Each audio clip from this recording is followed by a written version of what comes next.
కృతజ్ఞత చెప్పుకుంటాను నాన్న, మనకు ఆ రోజున నువ్వు పెట్టిన పేరు ఈ రోజు నాకు యూనిక్ అయింది అని. మీరు ఉమెన్ అచీవర్ అవార్డుకి సెలెక్ట్ అయ్యారు రాష్ట్ర ప్రభుత్వం నుంచి 1 లక్ష ప్రైజ్ మనీతో అన్నప్పుడు అప్పుడు అనిపించింది నిజంగా దేవుడు ఉన్నాడు కదా అని.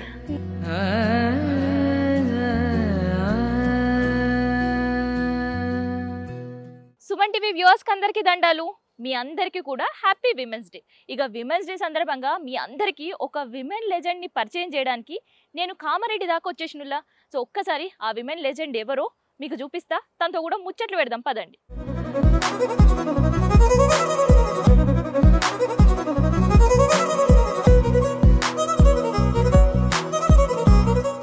సో మీకు ఇవాళ ఒక ఇన్స్పైరింగ్ లేడీ కథ చెప్తా అన్నా కదా. సో తన దగ్గరికి అయితే నేను వచ్చేసిన, తన యూనిట్ దగ్గరికి వచ్చేసిన. సో తను ఎవరో కాదు, పోచవ్వ. దండాలు. దండాలండి. మిమ్మల్ని అందరు పోచవ్వ అంటారు, నేను పోచక్క అనొచ్చునా? అనొచ్చు, నాకు చాలా ఇష్టం కూడా. ఎక్కువ మందితో నేను డైరెక్ట్ గా చెప్తాను కూడా, నన్ను మేడం అని పిలవడం కన్నా పోషక అని పిలిస్తేనే నాకు చాలా ఇష్టం అని. సో అక్క విలువడు ఇష్టం అని అంటున్నారు. చెల్లెళ్ళు, అన్నదమ్ముళ్ళు? అన్నయ్య, ఒక అక్కయ్య, 2 చెల్లెళ్ళు. మీరు 5 మెంబర్స్ అమ్మ నాన్నకి. నేను థర్డ్ వన్. సో అందుకని అక్కని పిలుపు మస్తు ఇష్టమేమో మీకు. అవును. సో ఎట్లా గడిచింది చిన్నతనం అంతా? అంటే ఏదైనా బై యాక్సిడెంట్ లో ఏదైనా అయిందా మీ కాలికి, లేదంటే ఏమైంది? స్వియర్ పోలియో అటాక్ అనమాట. పుట్టడం నార్మల్ గానే పుట్టాను, కానీ 3.5 years కి స్వియర్ పోలియో అటాక్ అయింది.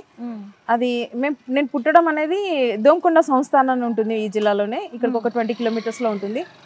అక్కడ పుట్టాను. పెరగడం మాత్రం అడ్లూరు ఎల్లారెడ్డి అని ఒక గ్రామ పంచాయతీ ఉంటుంది, ఇక్కడ నుంచి ఒక 6 kilometers ఉంటుంది. అక్కడ మొత్తం బాల్యం అంతా కూడా అక్కడే. 10th class వరకు కూడా అక్కడే చదువుకున్నాను. సో మరి పోలియో ఎట్లా ఉండే సిచ్యువేషన్ అసలు చిన్నప్పుడు మీకు? ఆ పోలియో అనే అటాక్ అనేది ఎలా ఉంది అని అంటే, ఒక హెడ్ కాకుండా కింద మొత్తం అన్నట్టు 2 చేతులకి, వెన్నుపూసకి, కాళ్ళకి, షోల్డర్ దగ్గర నుంచి మొత్తం కింద. ఈ హెడ్ కూడా అంటే కొంచెం ఈ కదలిక కూడా లేదన్నమాట. లేదు, ఇట్లా ఉన్న హెడ్ ఇట్లా సైడ్ కి చూడాలంటే కూడా రాదన్నట్టు. ఇట్లా చూడొచ్చు కానీ ఇట్లా తిరగడానికి కూడా లేదు. అంత స్వియర్ పోలియో అటాక్. అంటే ఒక ఫేస్ మాత్రమే ఓకే, తర్వాత ఈ నెక్ దగ్గర నుంచి పాదాల వరకు, కాళ్ళ వరకు. ఇంకా మరి ఎట్లా క్యూర్ అయింది? ఇంకా నాన్నమ్మ వాళ్ళ ఫ్రెండ్స్ చెప్పారట, ఒక్కసారి గ్రామ దేవతలను బాగా నమ్ముతారు కదా విలేజ్లలో, అక్కడ పోషమ్మని బాగా మొక్కుతారు దోమకొండ సంస్థానంలో. ఒక్కసారి పోచమ్మ దగ్గర ఒళ్ళో పడుకోబెడితే కనుక ఏమైనా ఇంప్రూవ్మెంట్ ఉంటే, బాగుంటే, బాగా అనిపిస్తే కనుక కంటిన్యూ చేద్దు కానీ నీ మనవరాలకి, లేదు అని అంటే ఇంకా ఇది వరకు అయితే జ్యోతి అని పేరు ఉండే ఇంకా చూద్దాం అనేసరి అని నన్ను తీసుకెళ్లి అమ్మ ఒళ్ళో పడుకోబెట్టినాక వితిన్ 1 week లోనే నాకు ఇంప్రూవ్మెంట్ కనబడిందంట. ఏమైంది, నా మనమరాలు అయితే అందంగా ఉంది, పేరు మోట్ అయితే ఏమవుతుంది అని చెప్పేసి నానమ్మ పోషం అనే పేరు పెట్టినారు. నేను అట్లానే యాక్సెప్ట్ కంటిన్యూ అదే అవుతుంది. ఇంకా నేను ఈ రోజునైతే హ్యాపీగా ఫీల్ అవుతా. యూనిక్ నేమ్ ఈ రోజులో ఎవరికి లేదు. పోషవాన్ అంటే యూనిక్ నేమ్. చాలా హ్యాపీ. మా నాన్నమ్మకి ఎప్పుడు నమస్కారం, కృతజ్ఞత చెప్పుకుంటా, నాన్నమ్మ నాకు ఆ రోజున నువ్వు పెట్టిన పేరు ఈ రోజు నాకు యూనిక్ అయింది అని. సో ఎక్కడి వరకు చదువుకున్నారు? నేను MA BD చదువుకున్నాను. MA ఎకనామిక్స్ నాది సబ్జెక్ట్. సో మీరు పోలియో అనగానే నాకు ఒకటి గుర్తుకొస్తుంది. అంటే ఇప్పుడు పోలియో గురించి అవేర్నెస్ ఉంది, కానీ అప్పట్లో పోలియో అంటే ఎట్లా ఉండేది పరిస్థితి? ఎందుకంటే మీరు డైరెక్ట్గా ఫేస్ చేసిర్రు, ఎట్లా ఉంటుండే? అప్పుడు చాలా దారుణంగా ఉంటుండే మేడం. అప్పుడు నాకే కాదు, పాపం అమ్మ నాన్న వాళ్ళకి కూడా ప్రాబ్లం ఉండేది. అమ్మ నాన్న వాళ్ళని కూడా అమ్మ నన్ను స్టంగన్ వేసుకొని వెళ్ళినప్పుడు ఆ అమ్మాయిని ఎందుకు తీసుకొచ్చి నువ్వు ఇంట్లో పెట్టకుండా, ఇప్పుడు నన్ను ఎవరు చూసుకోవాలని ఇంట్లో పెడితే కదా.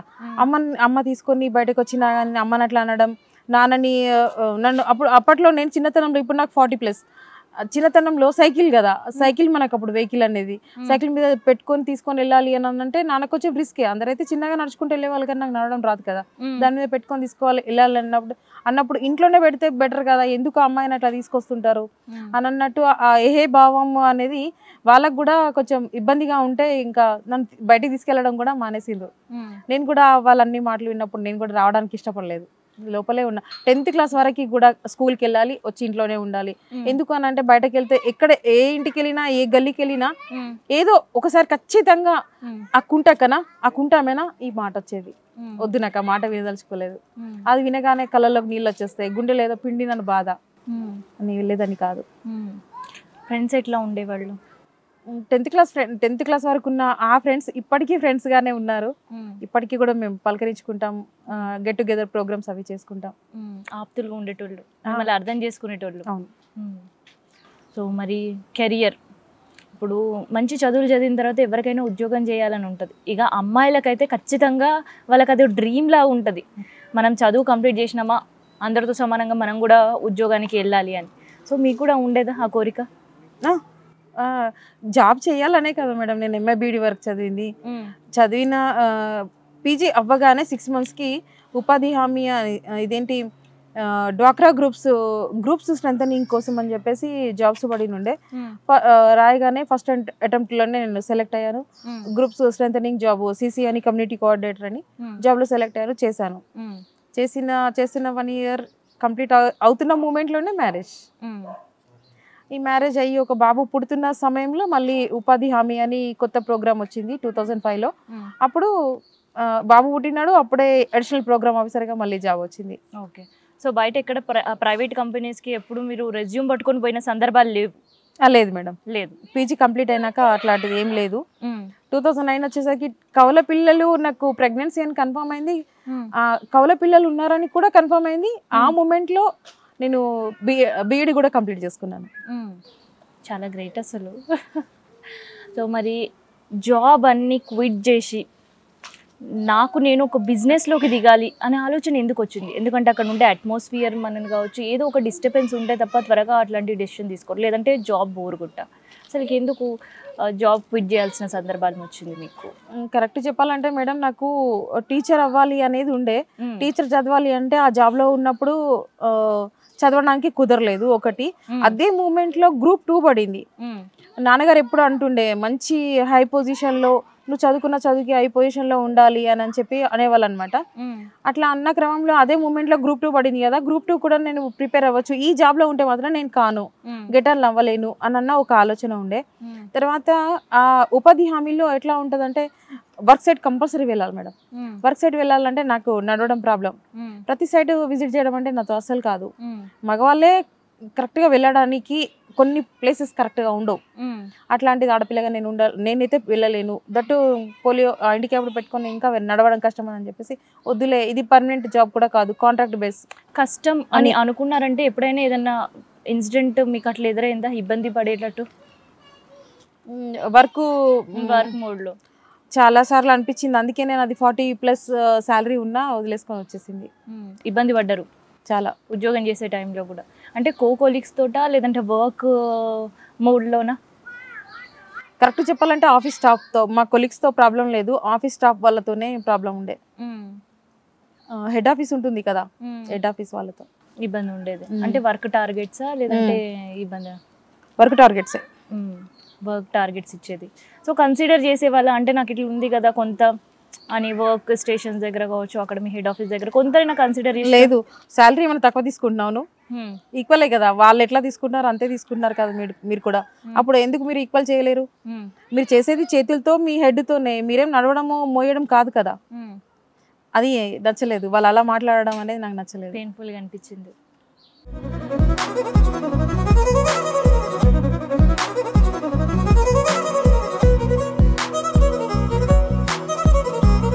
సో ఇప్పటి వరకు పోచక్క గతం గురించి, తన బాల్యం గురించి, తను పడ్డ తిప్పల గురించి తెలుసుకున్నాం కదా.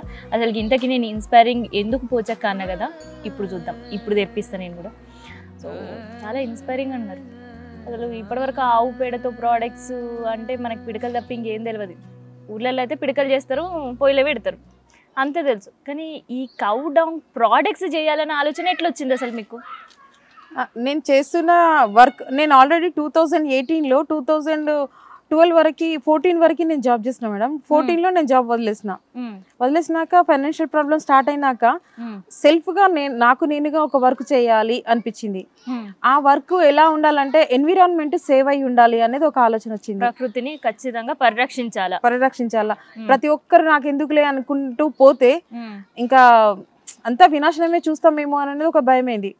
అసలే డిప్రెషన్ లో ఉన్నా, ఆ మధ్యన నేను ఎక్కువ టీవీ చూడడం, ఎక్కువ రేడియో వినడం అది వింటున్నా. ఆ మూమెంట్ లో చెప్తా ఉన్నారు, అది ఈ వెదర్ ను బట్టి ఇట్లా ఉంది, వాటర్ పరిస్థితి ఇట్లా ఉంది, ఎయిర్ పరిస్థితి ఇట్లా ఉంది, వాతావరణం ఇంబ్యాలెన్స్ అవుతుంది అని ఇట్లా చెప్తున్న మూమెంట్ లో అవును ఇది వినడం వరకే ఉంది, అందరు చెప్పడం వరకే ఉంది, ఇది నేనే స్టార్ట్ చేస్తే ఎలా ఉంటది, నేనే ఎందుకు స్టార్ట్ చేయకూడదు అని ఒక ఆలోచన వచ్చింది.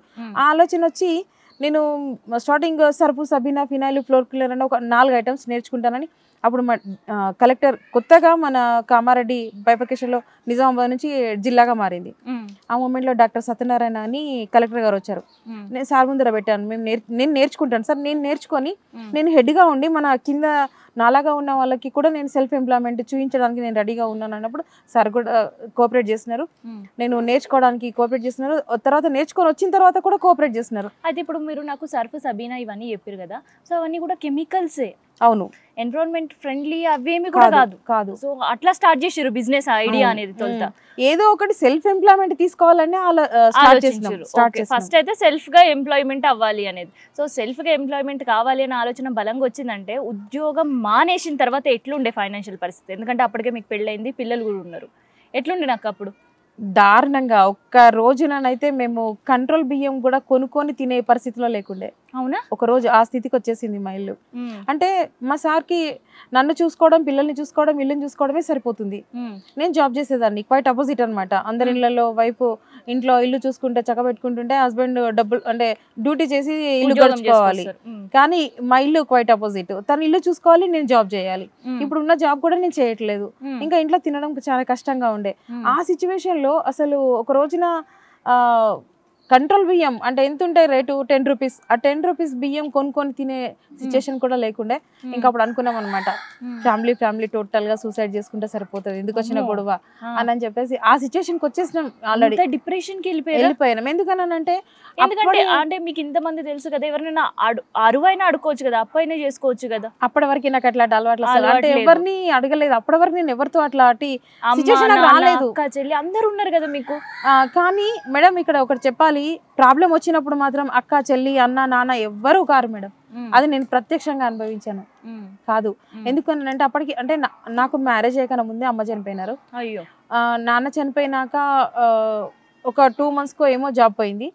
తర్వాత వీళ్ళున్నారు, అక్క, చెల్లెళ్ళు, అన్నయ్య వీళ్ళున్నారు. కానీ నేను ఎక్కడ ఫోన్ చేసినానంటే భయం, ఎక్కడ మనీ అడుగుతుందో, ఏ హెల్ప్ అడుగుతుందో, ఏ రిలేషన్ కి ఫోన్ చేసినా, ఫ్రెండ్స్ కి ఫోన్ చేసినా ఆ సిచ్యువేషన్ లో మాత్రం ఎవరు హెల్ప్ చేయలేరు. నా స్నేహితురాలే ఒక ఆవిడ హెల్ప్ చేస్తున్నారు. 10,000 అమౌంట్ ఒక ఫ్రెండ్ దగ్గర అడుక్కొని ఇది స్టార్ట్ చేసినాను ఈ వర్క్. మరి కంట్రోల్ బియ్యం కొని భోజనం చేసే పరిస్థితి ఉండే అన్నారు. ఆ రోజు మస్తు తల్లడిల్లు ఉంటారు, ఎందుకంటే పిల్లలు ఉన్నారు. అవును. మరి ఆ రోజు వాళ్ళకి ఎట్లా పూట గడిపించారు ఆ టైంలల్లో? నేను పద్మశాలి బిడ్డ మేడం. పద్మశాలిలో బీడీలు చుట్టడం అనేది కామన్. అవును.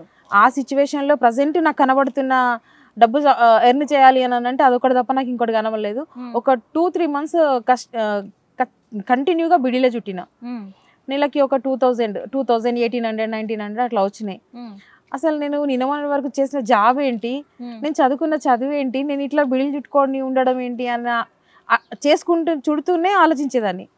ఆ ఆలోచనల నుంచి వచ్చిందనమాట, ఇది కాదున్నది రూటు, ఇంకేదో చేయాలి, ఇదే కొత్త వర్క్ నేర్చుకోవాలి.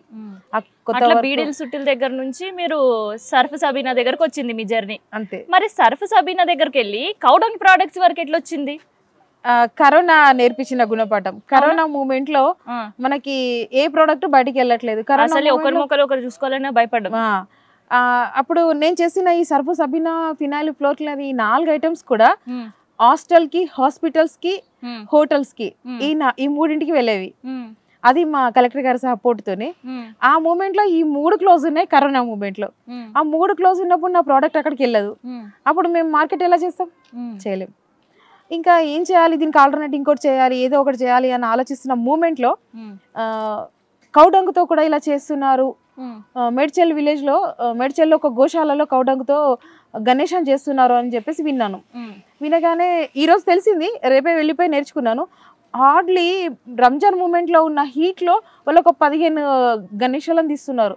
అంటే డే మొత్తంలో నేనైతే ఈరోజు వెళ్ళి ఒక్క రోజులో నేర్చుకున్న ఆ గణేశాన్ని నేను 1 month కూర్చొని నేర్చుకొని 1 dayలో 1000 పీస్ వచ్చేటట్టుగా నేర్చుకున్నాను నేనుగానే. అంత ఇంట్రెస్ట్ నాకు వర్క్ అంటే, హార్డ్ వర్క్ చేయడం అంటే చాలా ఇంట్రెస్ట్. అట్లా లక్కీగా గణేశాన్ని నేర్చుకున్నాను కదా, ఆ గణేష బ్లెస్సింగ్స్ ఏమో ఈరోజు కంటిన్యూగా 15 ప్రోడక్ట్ వరకు స్టార్ట్ చేయగలిగాను. సో మరి ఆ తర్వాత మరి ఏం ప్రోడక్ట్స్ చేయడం స్టార్ట్ చేసారు? తర్వాత 1 by 1 ప్రోడక్ట్ నేర్చుకున్నాను మేడం. నేర్చుకున్న తర్వాత నేర్చుకుంటున్న క్రమంలో ఇక్కడ కామారెడ్డిలోని మధ్యకుంట అని ఒక విలేజ్ ఉంటుంది. ఆ విలేజ్ దగ్గరలోనే సింహాద్రి అని ఒక అయ్యగారు ఉంటారు. లక్కీగా ఆ అయ్యగారు పరిచయం అయ్యారు. ఆ అయ్యగారికి 64 కళ్ళు వచ్చానమాట. ఆ అయ్యగారికి నేను పరిచయం అయిన తర్వాత నేను ఇట్లా ప్రోడక్ట్ చేస్తున్నాను, ఇది సో అండ్ సో నేను అని చెప్పినప్పుడు ఇలా చేయొచ్చమ్మా అని చెప్పేసి తను నేర్పిస్తున్నారు.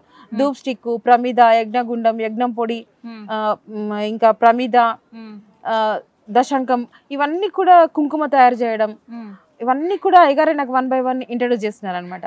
నేర్చుకొని ఇంకా 1 by 1 చేస్తున్నాము. అయితే మేము చేస్తున్న ఈ వర్క్ అనేది స్టార్టింగ్ రాఖీ పండుగతో స్టార్ట్ అవుతుంది మేడం. కంటిన్యూగా 6 months వర్క్. రాఖీ పండగకి మేము రాఖీ ఇది ఆవు పేడతో చేసిన రాఖీనే, ఇది ఈ రాఖీతో మనం స్టార్ట్ అవుతాం. రాఖీ పండగకి స్టార్ట్ అవుతాం. రక్షాబంధన్. ప్లాస్టిక్ రాఖీకి ఈ రాఖీకి ఉన్న తేడా ఏంది అని చెప్తూ అక్కడ స్టార్ట్ అయిన జర్నీ 6 months కంటిన్యూగా ఉంటది. ఈ రాఖీ అయిపోగానే గణేష వస్తుంది. గణేష అయిపోగానే ప్రమిదలు వస్తాయి, కార్తీక మాసం దీపారాధన. అది అయిపోగానే సంక్రాంతికి కొత్తగా గొబ్బెమ్మలని, ఇన్స్టెంట్ గొబ్బెమ్మలని కూడా ఇంట్రడ్యూస్ చేసినాం. ఇప్పుడున్న సిచ్యువేషన్ లో డ్యూటీలో ఎలా ఉంటుంది, డ్యూటీ అనేది ఒక ఎట్లా టైం ప్రకారంగా వెళ్ళిపోవడమే ఉంది. కొంచెం అంటే విమెన్ ఎంప్లాయీస్ కి కొంచెం టైం దొరికినా చాలా అది బంగారం లాగా భావిస్తాం, అలా ఉంది కదా. అందుకని ఇన్స్టాంట్ గా మేము గొబ్బెమ్మని కూడా తయారు చేసి పెట్టాం. మేము దానికి హోల్ కూడా చేసి పెట్టాం. దాంట్లో రెడీమేడ్ గా మనం గడ్డి తీసుకొచ్చి పెట్టేసి అగరబత్తి పెట్టేసుకొని ముగ్గులో డైరెక్ట్ గా పెట్టడమే. అలా అది కూడా ఇంట్రడ్యూస్ చేస్తున్నాం. కంటిన్యూగా 6 months ఉంటాయి. ఇంకా రెగ్యులర్ గా 365 days కూడా ధూప్ స్టిక్ ఉంటుంది, అగరబత్తి ఉంటుంది, ప్రమిదలు ఉంటాయి, యజ్ఞగుండం ఉంటుంది, యజ్ఞం పౌడర్ ఉంటుంది, ఈ చిప్ ఉంటుంది, యజ్ఞం ఇంకా దంత మంజన్ ఉంటుంది.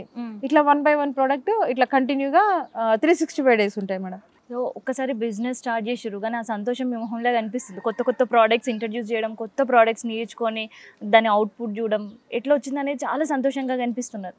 కానీ మార్కెటింగ్ ఎట్లా? ఎందుకంటే మనం ఇన్వెస్ట్ చేసేదానికి మళ్ళీ మార్కెటింగ్ చేసుకుంటేనే మనకు డబ్బులు వస్తాయి, తర్వాత ఫర్దర్ మళ్ళీ మనం ఇన్వెస్ట్ చేయడానికి వస్తుంది. మరి మార్కెటింగ్ ఎట్లా ఉంది? మార్కెట్ అయితే మేడం స్టార్టింగ్లో అయితే ఎప్పుడైతే అంటారు కదా, మనం గట్టిగా ఒకటి అనుకున్నప్పుడు యూనివర్సల్ మనకు సపోర్ట్ చేస్తుంది అని, చాలు వద్దు ఇంకా మానేద్దాం అన్న మూమెంట్లో ఒక సక్సెస్ ముందర కనబడడం. ఇంకా నేను 2022లో వద్దు అని నిజం చెప్తున్నా మేడం, మీరు నమ్మండి. రేపు లేదు ఎల్లుండి ఇంకా చాలు మనకు వద్దు అని చెప్పేసి ఈరోజు అనుకున్నాను అనమాట. ఈరోజు నేను క్లోజ్, ఇంకా వద్దు, నాకు నేను ఈ పని చేయలేను అని అనుకొని గట్టిగా నిర్ణయం తీసుకుని ఒక 1/2 hour కూడా అవ్వలేదు. ఒక 1/2 hour తర్వాత నాకు ఫోన్, మీరు ఉమెన్ అచీవర్ అవార్డుకి సెలెక్ట్ అయ్యారు రాష్ట్ర ప్రభుత్వం నుంచి 1 lakh ప్రైజ్ మనీతో అన్నప్పుడు అప్పుడు అనిపించింది నిజంగా దేవుడు ఉన్నాడు కదా అని. అట్లానే మళ్ళీ సేమ్ సిచ్యువేషన్ 1 week బ్యాక్ అలాంటి సిచ్యువేషనే మళ్ళీ. ఏంది అసలు ఇంత హార్డ్ వర్క్ చేస్తున్నాం, అసలు మార్కెటే నాకు ఇంత ప్రాబ్లం అవుతుంది. నేను పెట్టుకుంది నా ఒక్కదాని కోసం కాదు, నాలాగా ఉన్న డిజబుల్డ్ వాళ్ళకి హెల్ప్ అవ్వాలని కదా, ఎన్విరాన్మెంట్కి హెల్ప్ అవ్వాలని కదా, ప్లాస్టిక్ అనేది మొత్తం కొంచెమైనా మా వంతుగా పక్కన పెట్టాలని కదా.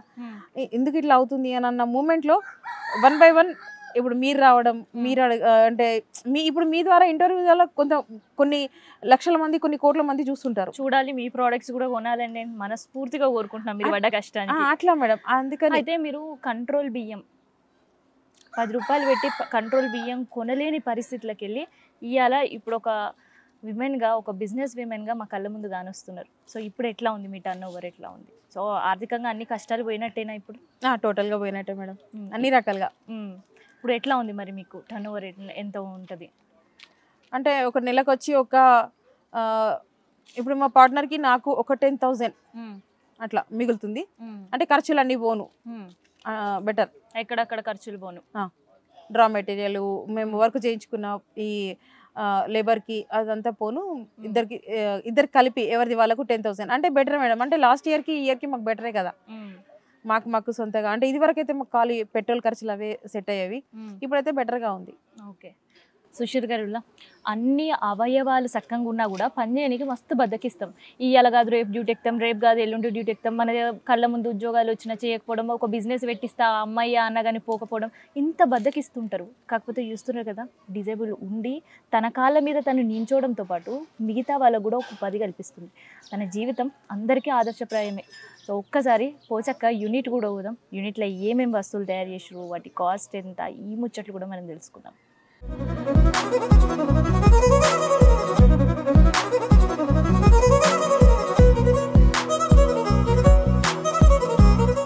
నేను అప్పటి సంది ఏడున్నానని మీకు చెప్పలేను కదా. ఇక నేను కామారెడ్డి దగ్గర ఉండే న్యూ ఎస్పీ ఆఫీస్ దగ్గర ఉండే రాజీవ్ గృహ కల్ప దగ్గరకు వచ్చేసిన. ఈడికి ఎందుకు వచ్చిన అనుకుంటారు కదా, పోచక్క యూనిట్ చూపిస్తా అన్న కదుల్లా, అందుకని ఇక్కడికి వచ్చిన అనమాట. సో ఇక్కడ పోచక్క యూనిట్ అనమాట. సో ఈ రూమ్ చూస్తున్నాం కదా, ఇదంతా కూడా ఒక ఇల్లుని ఒక యూనిట్గా మలుచుకుంది పోచక్క. ఇక ఇప్పుడు నా చేతిలో చూస్తున్నారు కదా ఎంత ముద్దుగుందో శివలింగం. సో శివరాత్రి వస్తుంది, శివయ్యకి ఇట్లా మంచిగా మీరు కూడా దండం పెట్టుకోండి. ఇది కంప్లీట్గా ఆవు పేడతో చేసింది. సో ఆవు పేడ అంటే చాలా శ్రేష్టంగా భావిస్తాం. గోమయ గణపతి ఎట్లనో అట్లనే గోమయ శివయ్య మన చేతిలో ఎలా కనిపిస్తున్నాడు. సో శివయ్యతో పాటు ఇక్కడ మనం చూస్తున్నాం కదా గణపయ్య కూడా ఉన్నాడు. సో తొలుత పోచక్క బిజినెస్ అనేది గణపయ్యని తయారు చేసేట్లనే ఉన్నది. అందుకని ఇగో గులాల్ గిట్ల వేసి ముద్దుకి ఇక్కడే పెట్టుకున్నట్టుంది. పోయినేడు వినాయక చవితికి చేసింది. తర్వాత ఇక్కడ మనం ప్రోడక్ట్స్ కూడా చూస్తుంటే మనం దివాళీకి ఎక్కువ ఇట్లాంటివి యూజ్ చేస్తుంటాం. కానీ కొంతమంది పూజ గదిలో ఎప్పుడు మట్టి ప్రమిదల దీపాలు వెలిగించేటోళ్ళు ఇప్పటికి ఉన్నారు. సో అట్లాంటి వాళ్ళు చాలా మెచ్చుతారనమాట. ఎందుకంటే ఇది ఆవు పేడతో తయారు చేసినది ఇది. సో వీటితో పాటు చాలా ప్రోడక్ట్సే ఉన్నాయి ఇక్కడ చూస్తుంటే. నాకైతే అగరబత్తీలు, మన దేవుడి దగ్గర పెట్టే అగరబత్తీలు కావచ్చు, ధూప్ స్టిక్స్ కావచ్చు, అండ్ దాంతోపాటు పళ్ళు తోముకునే మంజన్లు కావచ్చు, ఇట్లా దాదాపు 15 ప్రోడక్ట్లు అయితే నాకు ఇక్కడ యూనిట్ కాడ కనిపిస్తున్నాయి. అయితే నేను అడిగిన గింతగనం చేస్తున్నారు కదా, మరి వీటి రేట్ ఎట్లా? సిటీలో అయితే మస్తు పిరం ఉంటాయి, మరి మీ దగ్గర ఎట్లుంటాయి? కానీ నేను రేట్ చూసి మస్తు షాక్ అయినా. ధూప్ స్టిక్లు 50 రూపాయలే అట్ట, అందులో దాదాపు 20 ఉంటాయి. సో చూస్తే కూడా సాధారణ ధూప్ స్టిక్స్ కంటే ఇది సైజ్ కావచ్చు అండ్ స్మెల్ కావచ్చు చాలా డిఫరెంట్గా అనిపించింది ఉల్లమి. సో ఒక్కసారి ఇప్పటివరకు ప్రోడక్ట్ చూసినాం కదా, ఈ అవార్డులు చూస్తే నేనైతే మస్తు షాక్ అయినా. ఎన్ని అవార్డ్స్ వచ్చినాయి అంటే తను చేసిన వర్క్కి సంబంధించి. అండ్ తను బయటకు వెళ్ళి చాలామందిని ఇన్స్పైర్ చేస్తాడు. అండ్ దాంతోపాటు ఇక్కడ మనం చూస్తున్నాం కదా, ఏకంగా తెలంగాణ గవర్నమెంట్ వాళ్ళే అచీవ్మెంట్ అవార్డు కూడా ఇచ్చారు 2022 అని. అంటే చెక్కు కూడా ఇచ్చారు. ఆ చెక్కు ఫోటో కూడా ఇంకా ముద్దుగా అట్లే పెట్టుకుంది, డెకరేషన్. అండ్ దాంతోపాటు అది చూసినప్పుడల్లా తనకు కూడా ఒక ఇన్స్పైర్ అనిపిస్తుందేమో, నాకైతే అట్లా అనిపిస్తుంది. అందుకని అది అట్లే ఉంది ముద్దుగా. ఇంకొకటి పోచక్క గురించి చెప్పాల్సిన ముచ్చట ఏంటంటే, మీకు తను ఇందాక తను పడ్డ కష్టమంతా మనకు చెప్పింది కదా, అట్లా ఇంకొకరి కష్టాలు పడొద్దని ఆమె దగ్గర పనిచేసేటోళ్ళని అందరినీ కూడా స్పెషల్గా స్టాఫ్ని రిక్రూట్ చేసుకునేటోళ్ళని కూడా డిసేబుల్ ఉండే వాళ్ళనే రిక్రూట్ చేసుకుంది. సో వాళ్ళకు కూడా ఉపాధి కల్పిస్తుంది. సో వాళ్ళకు కూడా బుక్కెడ మెతుకులు బూబా నోట్లో పోయేటట్టు, వాళ్ళ కుటుంబం అంతా కూడా ఆదుకునేటట్టు డిసేబుల్ పర్సన్సే అట్లా సెలెక్ట్ చేసుకొని మరి వాళ్ళకు ఉపాధి కనిపిస్తుంది. సుశీరుల్లా నేను చెప్పిన కదా మీకు, ఒక విమెన్స్ డే సందర్భంగా ఒక ఇన్స్పైరింగ్ ఉమెన్ కథ మీకు చెప్తాను. అండ్ తనని పరిచయం చేపిస్తాను. ఇదే పోచక్క కథ. సో ఇట్లే తను చాలామందిని ఇన్స్పైర్ చేయాలి. ఆమె అడిగేసిన బిజినెస్ ఇంకా మంచిగా డెవలప్ కావాలి. ఆమె తయారు చేసి ఇట్లాంటి ప్రోడక్ట్స్కి అన్నిటికీ కూడా మంచి సేల్ కావాలి. ఆమెకు అన్న కళలన్నీ కూడా నెరవేరాలని మనం అందరం కూడా కోరుకుందాం. ఇదిలా ఇవాళ మన స్పెషల్ డే రోజు ఇంకోరి స్పెషల్ స్టోరీ. కెమెరా పర్సన్ ఇద్దరు ఉన్నారు ఇవాళ మనకి, శేఖర్ శివలతో. నేను మీ కావ్య, కామారెడ్డి, సుమన్ టీవీ నుండి.